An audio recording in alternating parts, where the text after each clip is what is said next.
Tell Avery to stop texting. You were texting Ellie's mom? Because I was telling. Don't text people's moms. No, I was texting Ellie. Because Ellie had a sad face and I kept saying, I'm really sorry. Alrighty, and we're live. So we are live. Well, hello, everybody. I know we're going to give folks just a couple of seconds to get in and get going. But hello and welcome to our second Kids Town Hall here in the midst of this really interesting time here all over our country. We've been doing these. I've been doing weekly town halls on the coronavirus since mid-March. But Miss Avery here, she decided in the spring she wanted to do one to help tell kids about COVID. And now she decided she wanted to do another one because it's an interesting time of year and we're getting ready to go back to school. So with that, what I want to do to get things kicked off is I'm going to introduce Avery, and then we'll have Miss Becca and Dr. Page introduce themselves. And then I'm going to get out of here and Avery's going to lead the way. Are you going to lead the way? Yeah. So this is Avery Webb. She is my daughter. She is 29 years old. And I'm sorry. Was that wrong? She just acts 29 years. So she's 9 years old and she's going into the 4th grade at what school? Mountain View. The newly renamed Mountain View Elementary in Albemarle County. You just said Mountain Vanilli. I said Mountain View. No, you said Mountain Vanilli. Okay, Mount Vanilli Elementary School. And Avery is really excited to get back to school, but things are looking a little different this year, right? Mm-hmm. What's different about it? The first thing was different. It's online. The second thing is different. We don't get recess. No recess. Probably. No recess. Yeah. And third thing, well, I forgot what the third thing is. But there are a lot of things that are different about this school year. And so what we're doing is we're going to just have a conversation between now and 11 o'clock just to invite people to ask questions. And to make this easier, Avery has a list of questions, but we invited some friends to help join in and answer some of your questions. Is that right? Yeah. So we have Ms. Becca Saxon and Dr. Paige Perriello, and they're going to tell us a little bit about themselves. So Ms. Becca, why don't you start? Tell us a little bit about you. Thank you. I'm so happy to be here, Avery. I am Becca Saxon. I live in Charlottesville, and I used to be a middle school special ed teacher for a number of years, and now I work for the Virginia Education Association, and I work with teachers and to advocate for the best teaching and learning environment that we can get for our students. So I advocate for our schools to get the money they need and for students to have the best, most well-organized classrooms they can have with all of the things they need to be successful. Awesome. So she's kind of an expert on how schools are set up and how to make sure that every kid has opportunities to learn and have a good time in school. And then next we have Dr. Paige Perriello. Hi, Dr. Paige. Hi, Avery. I'm so glad we got to do this again. So I'm a pediatrician at Pediatric Associates here in Charlottesville. And in the last 5 or 6 months, in addition to doing that, I've also been working with pediatricians across all of Virginia with a group called the Academy of Pediatrics for Virginia to try to help figure out how to keep kids safe, and also working on how to get kids back to school safely. And also I spend time every week on the phone with the health department and all the heads of all the schools to try to figure out how it's going to look when we go back to school. So those are some of the things I've been doing.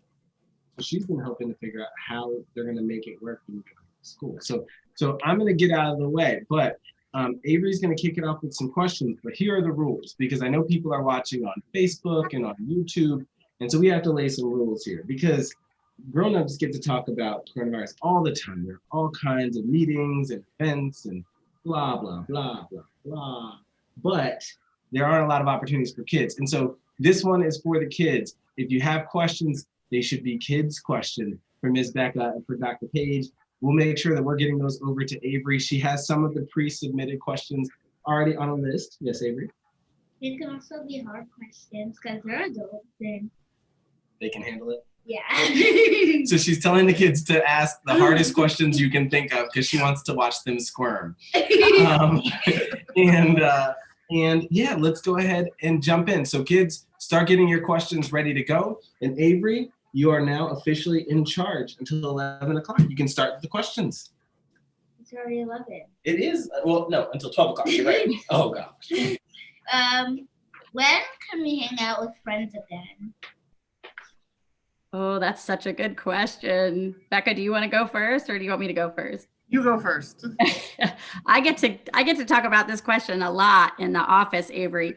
And there's sort of two important parts of the question. The first one is that you'll be glad to know that pediatricians also agree that it's important for you to be talking to your friends.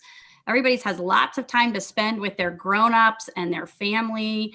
And we think it's really important for kids of all ages to also spend time with people their age. And so that's a really good priority. How that looks is different for every family because every family has a different set of safety ideas that they need to follow. Depends a little bit on who lives in your house and how well everybody is in your house, how that can look.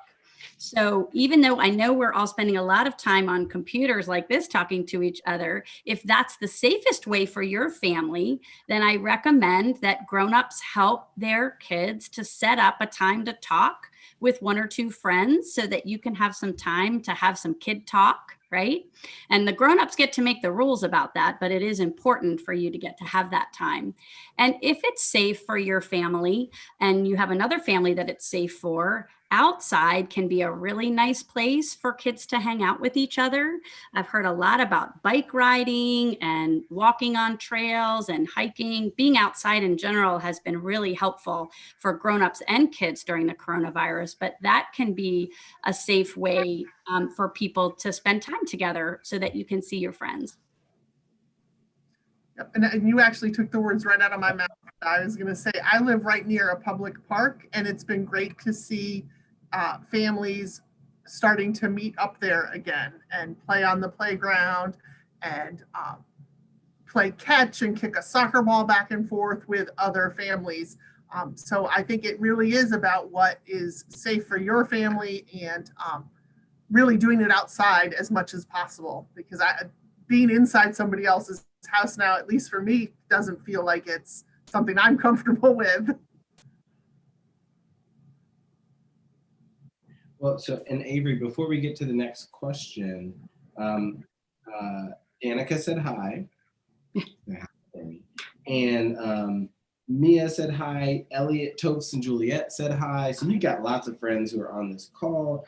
Auntie Faith, Auntie Robin, so that means Maria and Holden are on. So you've got a whole crowd of people who are excited for your questions. So we'll make sure they're sending questions too. What's your second question? When is COVID going to end? I'm really excited to hear this one. I know it's somewhere next year, but like, can you tell us like what month it would probably be if it was next year? Well, this is an important time to remember that all of us are still learning a lot about COVID, Avery, and also that we always want to encourage telling the truth. And the truth is that we don't know when COVID is going to end. We're learning a lot. We're learning a lot of things, and scientists are working really hard to try to get a vaccine available and to learn other things that might help. But we don't know exactly when it's going to end. Okay. I am looking for, rarely do I say I'm looking forward to getting a shot, but I am looking forward to the day that there is a safe vaccine available for COVID and we can all start to get back to some degree of what used to be normal. The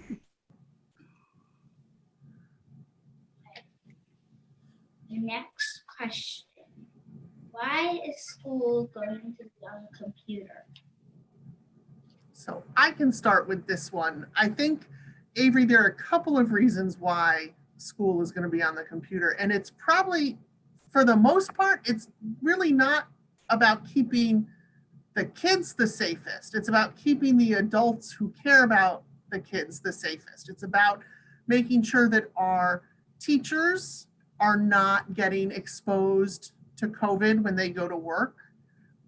It's about making sure that kids who have underlying medical conditions aren't getting exposed to COVID. It's also about making sure that your parents and your grandparents and your aunts and uncles and your neighbors who you help bring the garbage cans in for because they're older and they live alone. It's about making sure that everybody around us is as safe as they can be and that we don't accidentally give somebody else who can't get COVID and won't survive it a very bad illness. And so right now, the safest way to make sure we keep our community safe and we keep the numbers as low as possible, unfortunately, is limiting how many people are in one place, and schools have a lot of people in one place. And so for now, the safest way to keep kids learning is to do it on the computer. Avery, the only thing I want to add is to just say a huge thank you to everybody who's been working so hard for the last 4 or 5 months, the teachers and staff and school board member and people who do what Becca does, because they've had to answer a lot of hard questions and they've been working so hard. So Tuesday is not the first day for most of them. And we're so grateful for all the work they've been doing. And it's also important to know that because we're here in a health district that has a lot of different counties, that many of the schools are already been in school. And so those teachers and staff and everybody at those schools are sometimes 2 or 3 weeks already into school. So we are really grateful for them. Next question from Juliet. Why do some people wear glasses? Gloves. Gloves. Gloves can be a way to help keep us safe during COVID. It's important to remember, though, that if you put gloves on, you still need to be sure that you're not touching things and then touching your face or you're picking your nose or rubbing your eyes with the gloves that have touched something else. So in a lot of cases, it's just as safe to focus on just washing your hands really well for the right amount of time that you're supposed to, or using the hand sanitizer to be sure that you keep your hands clean. And I know, Avery, when my mom volunteers at a food distribution site in Nelson County, she wears gloves while she's distributing the food because they're in a parking lot and she can't wash her hands when she's done. So she carefully takes her gloves off and throws them away, and then doesn't have to worry about getting all those germs that were on the gloves in her car and then in her house when she comes back into the house. And we wear gloves all the time in the doctor's offices and hospitals and with all of the stuff that we wear that you've seen your mom and dad wear, the glasses and the masks and the hats and all kinds of stuff. Next question.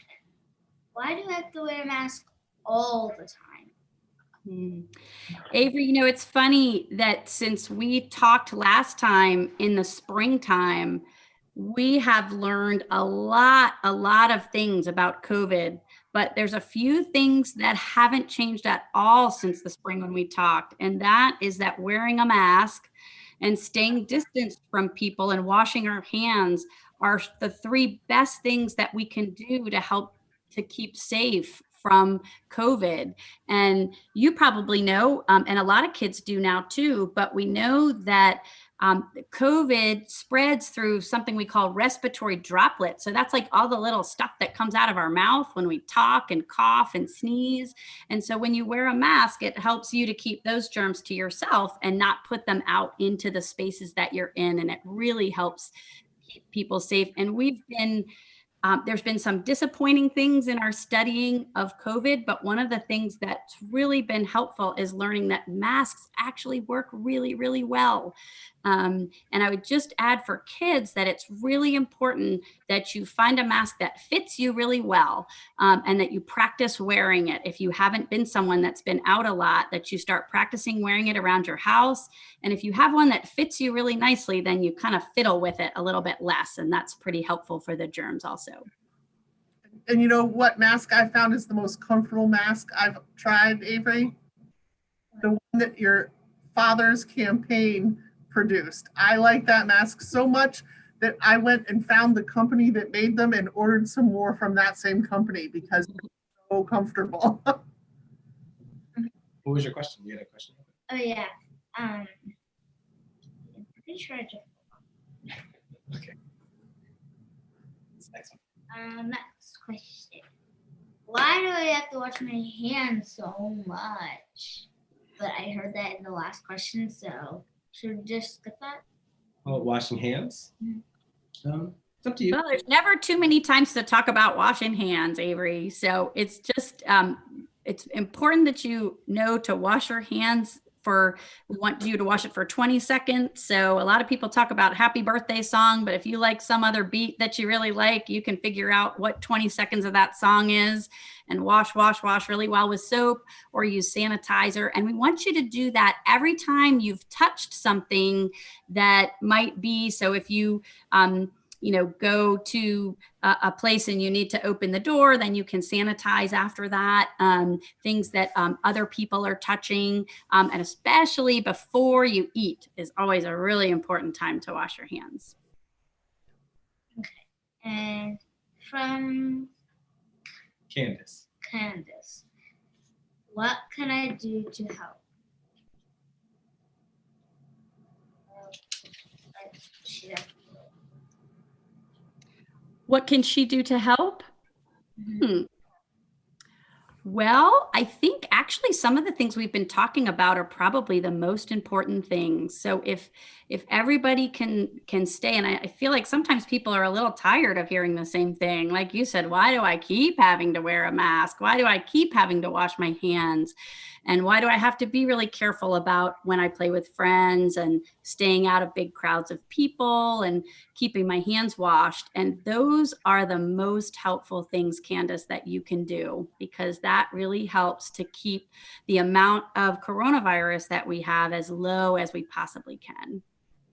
And then I would say in terms of school, what kids and families can do to help is to be aware that there are some families that don't have the same access to supplies and computers and internet that some of us have, and that there are ways that we can either donate money or donate time or donate supplies for other families so that they have better access and that their school experience can be the best it can be. The city of Charlottesville is looking for people to help deliver lunches. They also have a fund that children or their parents could donate to that will pay for things that the schools are realizing they need to make this experience the best possible. I know that so many of the teachers out there are looking for creative ways to reach kids and are looking for donations of books and for things and science kits and things that they can send home for kids to use so that our learning is as much like it would be in a classroom instead of just being on the computer.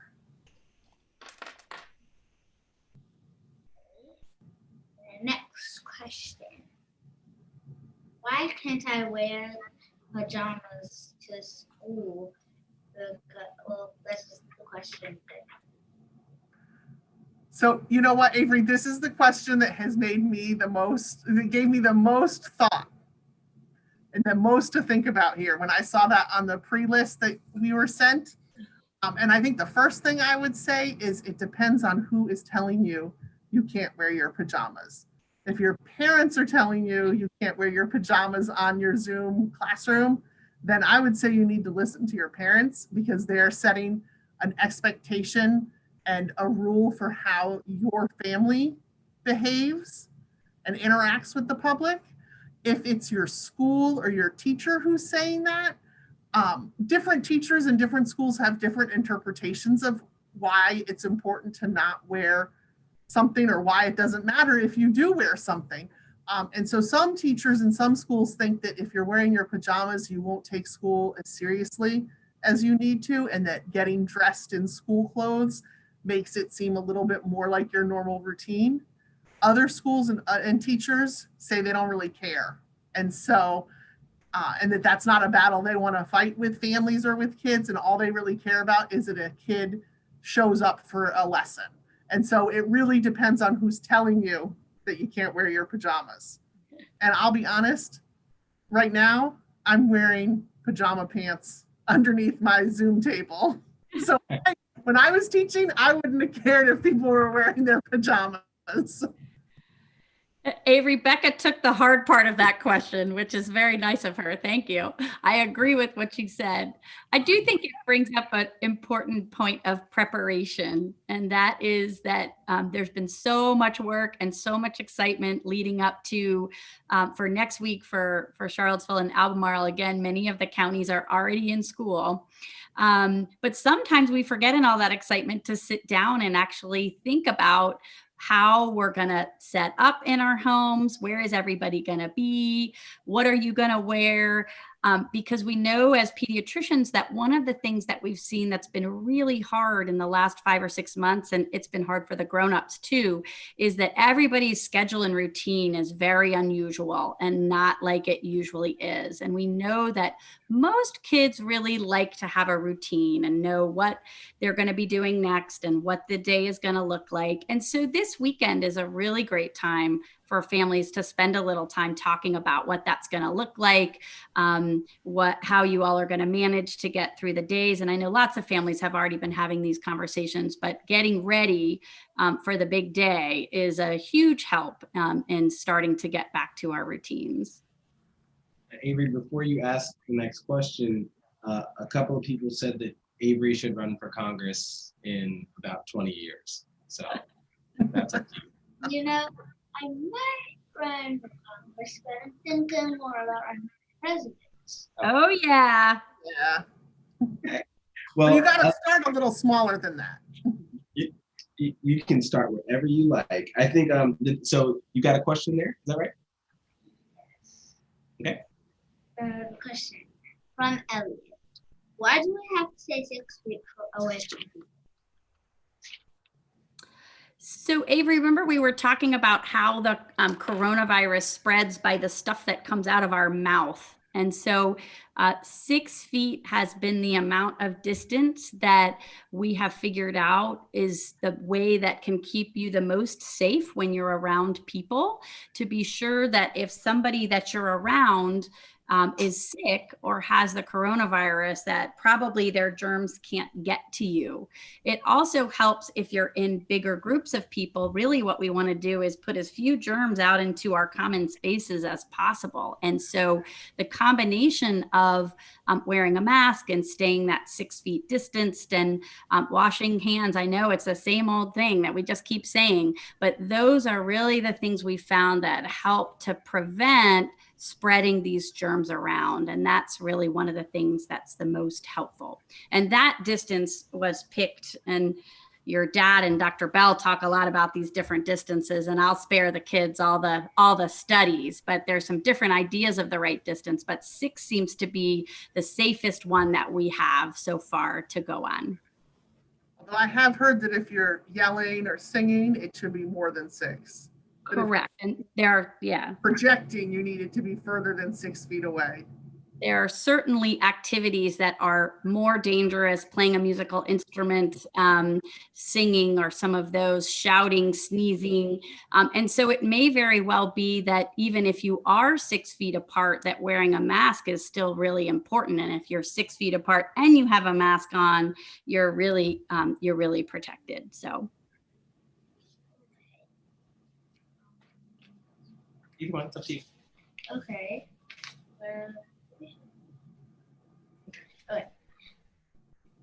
Why is it just for the first 9 weeks? I mean, what I said is, why does it have to be so long? Like, why does it have to be 9 weeks? Why can't it just be the first 9 days, then we can go straight to school? So I would say, Avery, that it is that the planning that goes into a school year is such that if we were changing every 9 days, or we are changing every couple weeks, it would be very disruptive for the teachers to be making the plans for how they were going to teach you.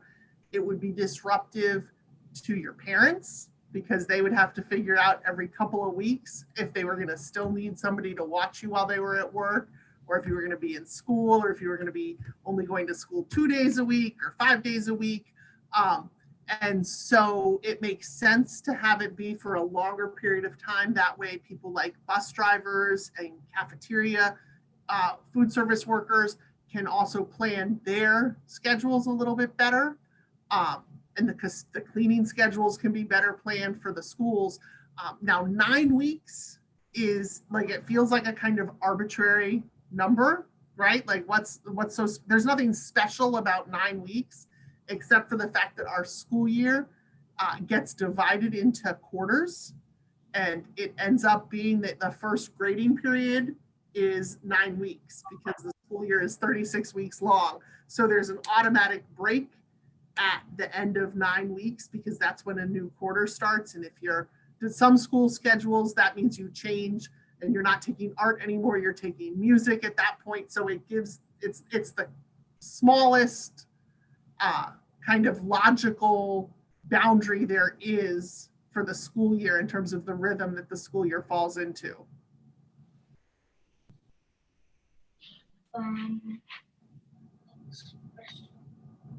do we get to go back to school? Do we get to go to recess still? So I will tell you, I have read a lot of plans for school and a lot of best practices for how school should reopen. And everything I've read says that once we go back to school, children should spend as much time as possible outside. So I have a friend who's going to be teaching, I think she's in Prince George County this year, and they are opening face-to-face where she is. And she's an art teacher, and she has an outdoor classroom right off of her classroom. And so her students are going to be outside as long as the weather is good, making art outside. So everything I have read says that you will probably you may end up with more recess when you go back to school because they want kids outside. And since you have to stay seated at your desk, and you're not going to be able to move around the classroom the same way you normally would, that they're going to take you outside to move around more often than you've gotten in the past. And everybody wants there to be mask breaks where you can take your mask off for a few minutes, and that'll be outside. So I don't think you have to worry about recess going away. Yeah, we want kids to be outside as much as possible. That still means you'll probably have your mask on a lot of that time because of what we were just talking about. Because when you're outside running around for recess, what do you usually like to do? Yell and shout and have a good time. So, but being outside is super protective, and we know that the schools that have opened already and the ones that are going to open eventually, that there'll be lots and lots of outdoor time. Next question from Ms. Fall, a third grade teacher. What is the most important thing a teacher can do for students during virtual learning? So you know who I think could probably answer that question better than we could? You, Avery, because you are the person who's going to be the student in virtual learning, right? So what do you think would help from your teachers to make that feel better? Do you have any ideas? Me? Yeah, you. Maybe the teachers could one thing I think they're already going to be doing is that wipe down things every day, because people still can sneeze or germ. Some person could forget their mask out sometimes and stuff. So one thing is the teachers can put like a little table with like masks out there in front of the classroom. So in case you forget a mask or you don't have one, you can just grab a mask, put it on, and go in your classroom. Or they can also like wipe down things. And So those are the things that would make you feel safe when you're back in a classroom? yeah, because I mean, I forgot to bring my mask to my dad's office, so probably just gonna stay in the room the whole time. Yeah. Well, and I think that when you hit on something really important, that kids need to feel safe to learn. And so teachers who are in a virtual classroom need to think about how they can make it feel safe for their students to learn, even though they're talking through a computer, which doesn't feel like you're really getting to know people the same way. And so it'll be important for teachers to take some time to get to know their students and their families the best way they can, and to be flexible with families and students, because there are going to be some students who can't have their cameras on, and there are going to be some students who want to have their cameras on, and there are going to be some students like my son who can't sit still for the whole time that they're looking onto their computer. And so they're going to be getting up and wandering around, and the teachers are going to have to be more flexible. They're going to be dogs that start barking in the middle of classes and cats that step on keyboards. And so I think teachers are going to need to have a good sense of humor and some probably more patience than they're used to, and really start the year getting kids to feel safe and comfortable with what's going on and how different the world is now. Okay. Also, for the kids, we need more questions. Because I've been enough questions in here, and we finished all these questions. So So you can ask any question you want. I did not very prepare.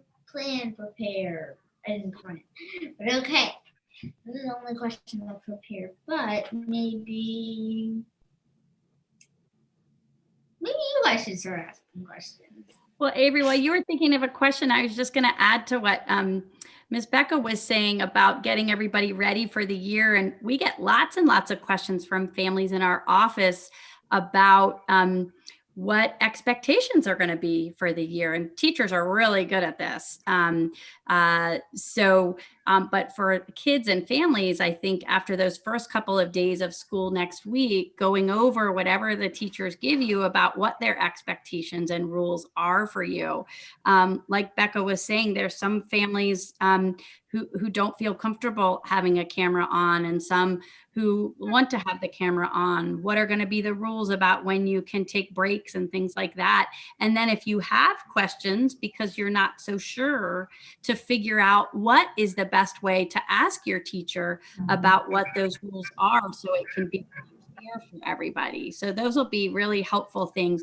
Just like if you were going to school and you get those lists of what's going to be happening in the classroom, you'll get the same kind of things, and going over those with your grown-ups can be really helpful, so you know what to expect, and you might come up with some questions, and then you can ask your teachers so that they know what kind of questions you have. Okay. Next question for Avery. How could you convince a friend to wear a mask because they don't want to wear it? Okay, this one is good, because I'm gonna kind of convince a bunch of people. Now, if my best friend or one of my friends, just pretend her name is Carrie, for an example. Carrie does not want to wear her mask at all, 24 hours a day, every day. She just doesn't want to do anything. She cries whenever her parents tell her to wear a mask. And I came over to her house one day, but we had to wear masks. I convinced her. There are a few ways. One way to convince her would be to say, well, if you don't wear your mask, I won't be able to stay because I have COVID. You might get COVID and you'd have to go to the doctor's office, and pretend she didn't ever want to go to the doctor's office either. So she wore it because she doesn't like the doctor's office more than she doesn't like that. And another way it could be to like a friend loves the doctor's office and stuff and loves it our doctor because he gives her lollipops and candy every day and isn't a good doctor and just feeds him lollipops and candy. Um, then I just say that if you get COVID, sometimes you actually have to stay home. Like people actually, when they have COVID, they don't go to the doctor. They just stay home, social distance at home. They just sit and wait for a vaccine, and then at the end, go to the doctor, get the vaccine. But if you didn't know, COVID started in China, right? But actually, in China, it is way better than almost any place. So that's a bit confusing. Like, yeah. But I heard it's also not a lot in Antarctica, so we can just move to Antarctica. Avery, those are really important things that you talked about. We talk about those a lot too in our office. One is most kids are really interested in helping people, and one of the best things you can do to help people is wear your mask. But also, kids really like motivation, like you mentioned. And so, if you're willing to wear your mask, there's many more things that you can do than if you don't wear your mask. So that's great. But it's also really important. I just wanted to say one quick thing, because there are some kids who have a really hard time wearing a mask, not because they don't want to, like what we were talking about, but because maybe they get a little anxious, or children who have autism or other issues where they feel a lot of big sensory feelings can be very difficult. And that's a really good time for kids and families to reach out to their pediatricians, because we've been working on a lot of resources to try to help kids learn how to wear their masks and have some strategies. So you might also ask your friend, well, why don't you want to wear a mask? Because maybe there's a real reason that we can help them with. And if not, maybe we can try one of your other strategies like motivation. Yeah. And I would say there are lots of different masks that feel different on different people's faces. And so if there are kids or adults who don't feel comfortable with the masks they've tried, they should try other kinds until they find one that works for them. And for families who have kids who are reluctant to wear a mask, particularly if you know your child has sensory issues, your school's occupational therapists and special ed teachers may have, and speech language pathologists may have some ideas for things that would work for your specific child and the reaction they're having to the masks that they're using. All of those resources should still be available, even if you're in virtual learning. And even if your kid doesn't currently get services, if you call the school and ask for some assistance, somebody should be able to reach out and help you out. Okay, we have another question from my auntie Robin. For kids who are going to school in person, should they wear the same mask all day, or should they bring several masks so they can switch to a clean one throughout the day? That's good. That's a good question. I think one mask for the day is perfectly reasonable, as long as there isn't a particular thing that happens. So we know when masks get wet, we think that we want to change those out. If you know that you've had a big sneeze, or you've happened to gotten near somebody who wasn't wearing a mask and sneezed, anything where you got very close to somebody, you might want to change it. But for the most part, wearing one for the entire day is reasonable. And then for the next day, it's really helpful if you can have a couple of masks so that you can wash them pretty regularly. If a mask sits for a couple of days, so you can put a little push pin someplace and hang it up, which is what we do at the office. It can sit for a couple of days, and then you can put it back into a rotation if it's difficult to do laundry more regularly. But we definitely want those to get washed every day or every couple of days if you're able, and wear a new one for the new day. And I would say if families are concerned about, the lunch that would probably be a good time if you want your child to wear a fresh mask, because they'll take their mask off at lunch. It'll sit out while they're eating. That would be a great time if you've packed extra masks in their backpack to have them plan on switching it out, but I wouldn't worry too much about that. Louisa County has had their students back in school on a hybrid schedule now for a few weeks. And I think it's been going pretty smoothly from what I've heard. And they've gotten it worked out, and there are extra masks available if a student's mask falls off, or they splash water on it when they're washing their hands. And so people really are trying to be as flexible as possible, and the schools have masks as backups for those who need them. And then we have a next question from Messina. My daughter is very anxious about being on screen. Any suggestions on making that less scary? It is hard. Yeah. You can make it so that you don't see your own camera, or minimize your image so that it's not there, it's not front and center. Some children, I think, feel better if they have a virtual background behind them that they've chosen, and it's something funny, or it's something they really like and are proud of. And I would say if a child really is finding their image distracting from the learning for them, that they should just turn their camera off. Okay. And just asking, really working with the child, with their grownups and teachers and other school experts to try to talk to, and your pediatrician, about what is making them anxious, because it's different things for every child, and you almost always can find out some little ways to do things.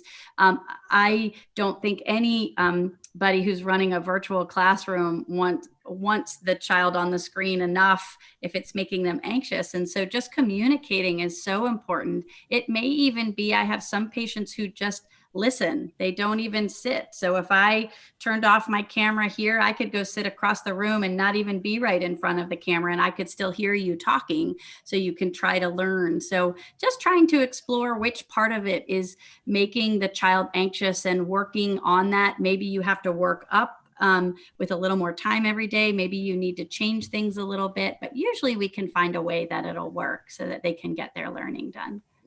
And in the spring, my son was not comfortable being on camera in the whole group, but he did grow to be comfortable being on camera when he was just talking one-on-one with a teacher during their office hours. And so finding a way to practice that makes a whole lot of sense. Maybe start by calling, video calling with a friend or with grandma, so that it becomes a little bit more normal to be on that screen, and then work your way up toward actually having the camera on during a classroom experience. Hey, Avery, before your next question, Miss Val had a question about what's a good chapter book for her to read with her students. Oh, this is my favorite series. Me, Ellie, and Danny love this book.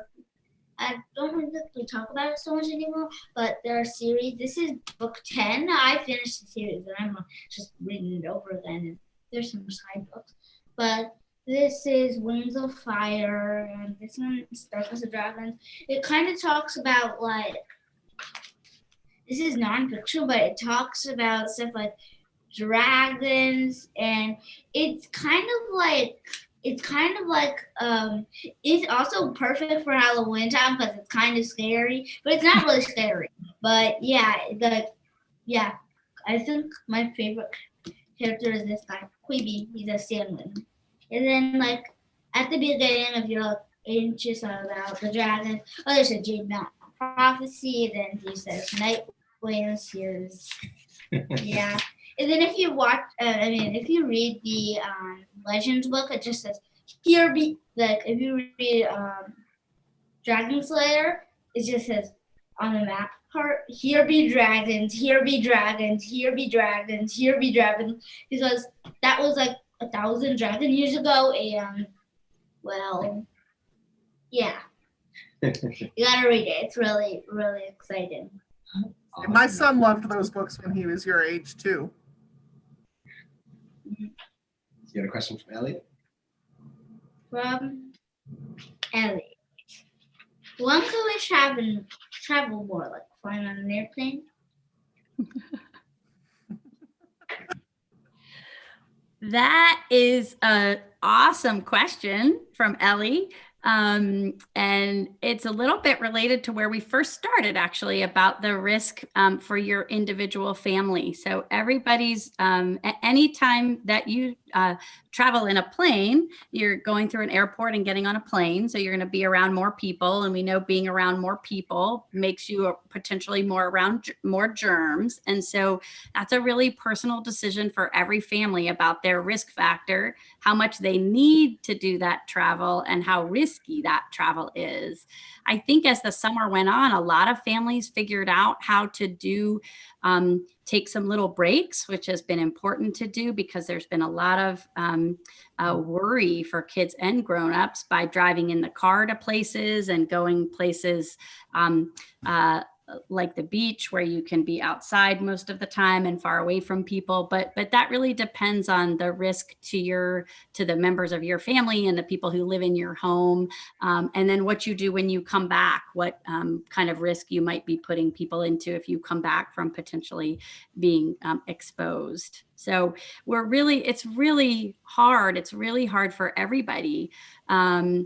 But it feels like a lot of people are experimenting with a lot more things and a lot more activities. And we're at a time in our community where we need to be being really extra super cautious because we have a lot of students coming to town here, and we have some different schools starting back up. And so this is a time it's especially important for everybody to keep doing these hard things so that we can keep the spread of COVID in our community as low as possible. And another way to travel, my parents were in Florida when the COVID outbreak was at its highest in New England, where they live in the summertime. And they had to figure out how to get home from Florida to Connecticut in the safest way possible. And originally they'd been planning to fly and decided they didn't feel comfortable flying. And they actually took Amtrak and did a sleeper car. They put their car on the train, and then they stayed in a little family cabin on the train and had a great time doing it, and felt that it was much safer than any other option, because they also didn't want to have to stop for gas and to use the bathroom and to stay in hotels in states where when they were coming back, COVID was really, really high. So another option for families that want to travel may be to look into the sleeper cars on the train. So Avery, a couple of things. Danny said she loves Wings of Fire, so she's glad that you said that. And then a couple of people, so Miss Sina said that you're awesome and thank you for doing this. And someone else, Miss Lucy, said you're an amazing girl, and when you become president, she's gonna vote for you. So you have at least one vote for president now. So we have time for maybe 2 more questions. So we're just waiting on folks to send a couple more questions. There is one question from Miss Sharon, and she says, why do you think your dad would be a good congressman? Oh yeah, this is awesome. Okay, I think my dad would be a great congressman to help the United States, and because I finally get to go to work with him, because at the hospital, of course, there's all sorts of people who are sick and stuff, so I could get sick. So I finally got to go to work with him, and he was going to have an apartment in DC, and, well, that's kind of sad. And I've done half time. But I really think he's going to be a good congressman because he promises healthcare, lower prices for healthcare and stuff. I think we should have free healthcare, free education. But another thing is, oh my gosh, what is it? Wait, what was it? Wait. Homelessness is usually what you're Oh talking yes, yes, yes, yes. It's because he's gonna help the people who are homeless. All right. Let's see if we got some more questions while we're at it. All right. Well, Avery, do you have any last questions for for Dr. Page or Ms. Becca? And now, so you're going to be starting school on Tuesday. You're going to be getting on a computer at 8 o'clock, meeting your teachers. Do you have any questions for them on how you can be successful? Not about school, but this is about something else. Okay. But it's over. Okay. So my dad, since he's going to college, as you know, like when he goes there, like what's gonna like, how is he gonna stay 6 feet from a congressman? Like, what is he gonna do? Like, Well, I gotta win an election first, but So, and Avery, you can actually, if you, that's a very good question about how we keep our lawmakers safe, because we have seen that, unfortunately, COVID has been a very political thing this summer. And we are seeing that in some governmental bodies that some people aren't taking it seriously and are putting everybody else at risk. But for example, right now, our General Assembly is meeting, and the House of Delegates have decided to meet virtually, and they're holding their meetings over the computer just like we are now. The Senate of Virginia is meeting, but they are meeting in person, and they have moved from their Senate floor to a much larger space where everybody can be farther apart, and everybody's wearing masks, and the building that they're in has very high ceilings so that there's a lot of air in it and that they get as much fresh air as possible. So there are ways that, just like with schools, there are ways that we can be keeping our lawmakers safe, but it does rely on everybody doing their part to keep everybody safe. That's a good reminder that it's taking a lot of creativity in all areas, whether it's hospitals and doctors' offices or schools or Congress, and also that grown-ups really need to show a good example. It's one of the reasons one of the ways to help kids feel more comfortable wearing masks is that they always see their grown-up wear a mask. And so we really need to set a good example by doing the same things that we've been asking you all to do during this town hall. Also, is there any advice for starting school? So the last question. Okay.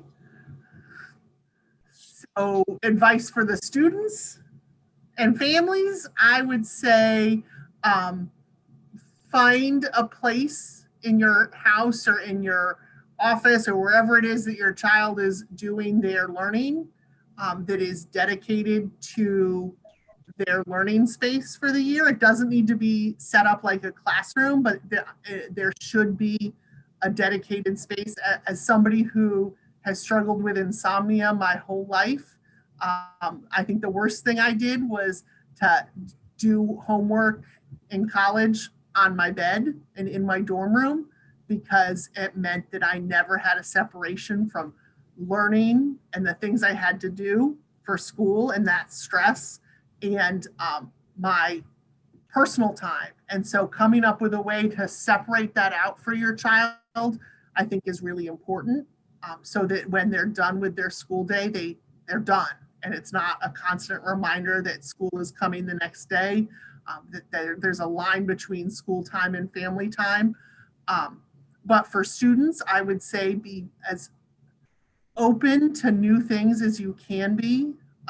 Ask for help when you need help. Know where your supplies are. I think a lot of people got these great boxes of supplies from their schools, and make sure those are all in a safe place so that when your teacher says, get out that dry erase board, you're not going, oh no, I don't know where I left it. Maybe it's under my bed. Maybe it's on mom's desk. Maybe it's in the car. And you want to have all that stuff nearby someplace so you have it ready when you need it. And then ask for help when you need help. Your teachers have been planning for this all summer long. And believe it or not, the teachers are more nervous than the families and the kids. The teachers I'm talking to, they want this year to be perfect for all the families and all the kids. They feel terrible. There's no place they'd rather be than in a classroom with their students and seeing their students' faces in person. And so ask for help, and the adults around you will figure out how to get you the help you need. What's your question, Avery? Okay, but did I forget it? Oh, I don't like It's okay. Okay, maybe it was. Okay, no, I forgot. So, I was just going to add Paige, any last to advice for students? what's that? I was just going to add to Becca's good comments to just take a couple minutes this weekend to make your plans, and starting tonight, you can readjust bedtime. Boy, have we been talking a lot about sleep in our office in the last couple of months. So we want you to start getting used to readjusting our schedule. Most kids have not been going to bed at a normal bedtime and waking up at a normal wake up time. So it's great to start tonight to get trying to go to bed a little bit earlier and wake up earlier, even though it's going to be Sunday and then Monday with no school yet, to get back on your routine and use whatever you need to kind of organize yourselves at home, like what Becca was talking about. But I also just want to say one more time how grateful we are as pediatricians to all of the teachers and administrators. I have this week talked to families in person school in Louisa who are having an amazing experience.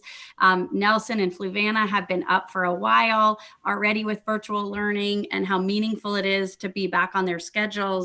And of course, Green will start next week in person in Albemarle, Charlottesville, virtual. And I had families going to open houses who were just ecstatic, some in person and some virtual. And all of the hard work that our schools have been doing all summer is really paying off, and families are really excited to get back into the routine. Well, and just one quick plug, in the Thursday night Charlottesville City School Board meeting, they mentioned that the USDA has extended the flexibility. This is for parents for the meals program.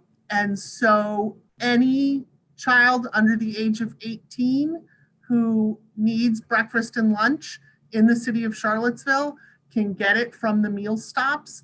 I assume that means that since that's a federal program, that other jurisdictions have the same flexibility. And so even if you don't always participate in your school lunch program, going to the pickup at your school for your school's meals may also be a good way to add a little bit of a break into your day and see some of your classmates from a distance and see some of your teachers from a distance. So that may be a good thing to add into your routine. And if you're worried about food for your children, reach out to your school and figure out how you can make sure you're getting the access to the meals you guys need. Yeah, Savory. Yesterday me and my mom were heading over to the office, and we saw this big truck, and it said bread and fish, or fish and bread or something. And my mom told me that that's a place where you can get like free food. They just Loaves and fishes. Yeah, loaves and loaves fishes. and fishes. Yes. Fishes, probably, yeah. You can also donate food if you want to. Awesome. Well, listen, we want to thank Miss Becca and Dr. Page for joining and answering the questions. Thank you so much. Hopefully you all found this helpful. And we want to thank Avery for being an awesome moderator of the questions. Great job. And folks are saying that you did a really awesome and incredible job. They're really impressed with you. And so strong work. And so thank you all for joining us for a little bit. And we're going to listen to Dr. Page, and we're going to go to bed early tonight, right? Remember the part where you said you come to the doctor and you get lollipops? We give you good things too. There's good things and there's early bedtime. I'm just messing with you. All right. Well, I listen, have to listen you all to Dr. have a Page. wonderful Labor Day weekend, and take care. Thanks for joining us. Thank you. Bye. Bye.